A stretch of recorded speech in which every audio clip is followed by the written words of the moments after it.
আমরা ভাইজাগের তিরুপতি মন্দিরে এসেছি। এটা খুব সুন্দর লাগছে চারদিকে, এই তিরুপতি মন্দির। ভেতরটা দেখে নিয়েছি, ভেতরে ফটো তুলতে দেয় না, বাইরে থেকে তুললে কিছু হয় না। বাইরেটা দেখা যাচ্ছে, পাহাড় পাহাড় পাহাড়।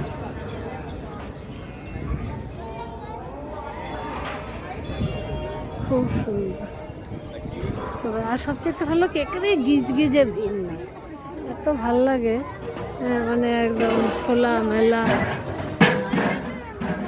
পাহাড়ি জায়গা তো দারুণ লাগছে, খুব সুন্দর।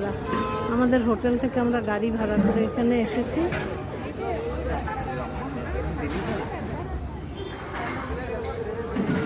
কোথায় গেল?